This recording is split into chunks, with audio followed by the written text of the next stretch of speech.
les apprentis sorciers qui ont le projet de détruire les nations pour construire le rêve cauchemardesque du village global, l'utopie d'un monde égalitaire, mais où tout de même il y aurait des gens plus ou moins égaux, sans différence de race, mais il y en aurait quand même qui auraient le droit de se maintenir dans leur intégrité, tandis que d'autres seraient vivement engagés à se métisser, sans différence de sexe, ni de religion, ni finalement d'opinion, tous étant contraints, y compris par la loi et sous menace de sanctions pénales, de croire à la vulgate antiraciste et de se soumettre à la pensée unique.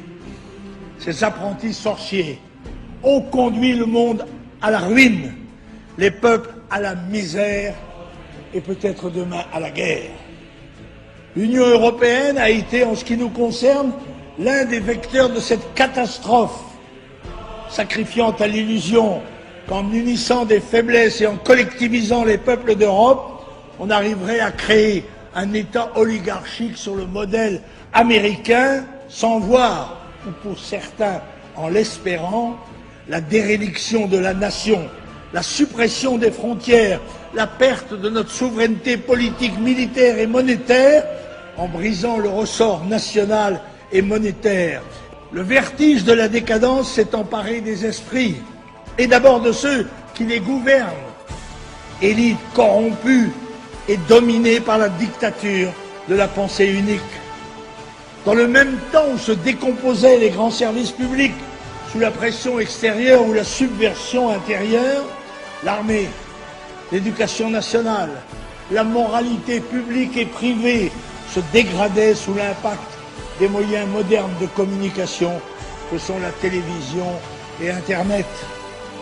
On va ainsi détruire nos traditions locales, culturelles, culinaires, notre façon de vivre pour mieux nous préparer au grand métissage internationaliste afin d'être identiques en tout point du globe et nous satisfaire des standards de consommation fournis par le nouvel ordre mondial.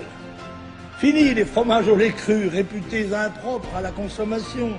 Fini le droit imprescriptible de chasse, car les bobos triomphent à Bruxelles. C'est là une véritable opération de subversion révolutionnaire. Les temps qui viennent s'annoncent difficiles. Des réductions déchirantes de niveau de vie sont inéluctables si l'on continue la politique suivie depuis 25 ans par la gauche et la droite confondues. La politique de suppression pure et simple de nos frontières physiques, comme la société de consommation et de loisirs a explosé.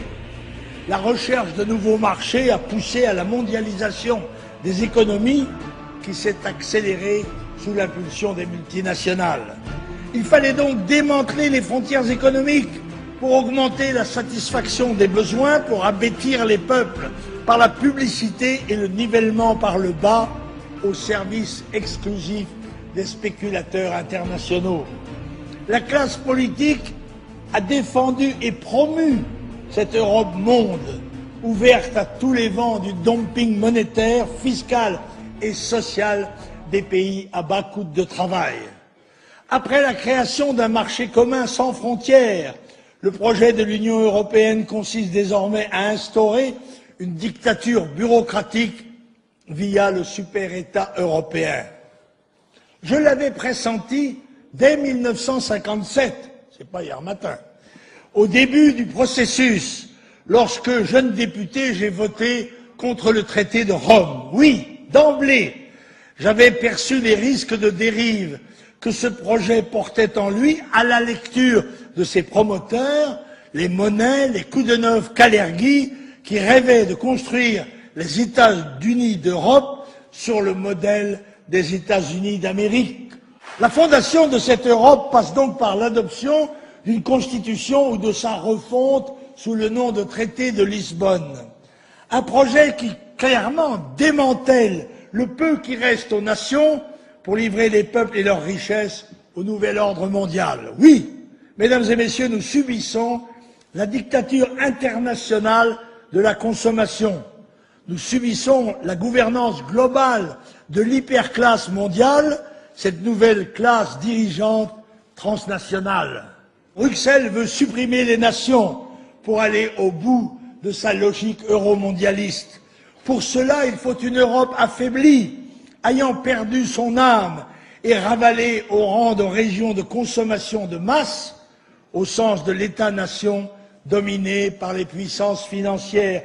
Et c'est pour cela qu'il est mené une lutte implacable par l'ensemble des partis politiques contre le Front national défenseur de la nation et de la patrie française. Ce pouvoir mondialiste est impitoyable, qui diabolise ou punit par les armes les peuples réfractaires, comme la Serbie et l'Irak hier, peut-être l'Iran demain. Alors, me direz-vous, que faire? D'abord, ne pas se tromper, car avant toute thérapeutique efficace, il doit y avoir un diagnostic juste. C'est ce que nous n'avons cessé de faire depuis des décennies, non seulement déceler la vérité, mais aussi la proclamer le plus fort que nous avons pu. La fausse opposition des altermondialistes, des internationalistes dont nous avons vu quelques crasseux représentants dans les rues d'Arras, favorables au marxisme et au métissage obligatoire, comme le facteur du NPA, les Verts ou Beauvais.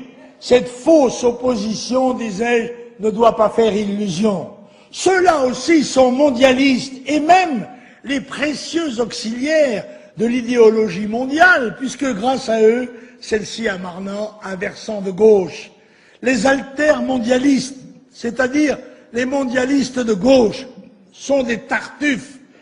Et nous avons, nous, le devoir d'expliquer à nos compatriotes que le mondialisme est intrinsèquement pervers. Oui, nous sommes des patriotes, fiers de l'être, qui voulons sécuriser leur peuple d'abord, plutôt que de se lancer dans des aventures folles dont la course ne peut mener qu'au chaos.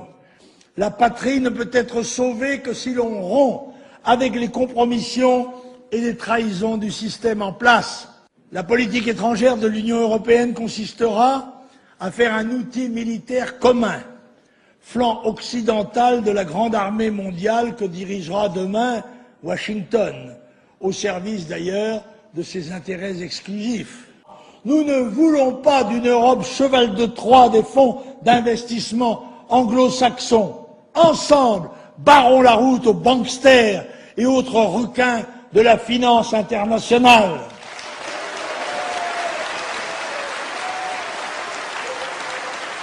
Nous ne voulons pas d'une Europe vassalisée, soumise à la volonté de puissance mondiale des États-Unis d'Amérique. Ensemble, crions notre volonté d'indépendance au nom de nos pères, au nom de nos fils, au nom de tous les nôtres.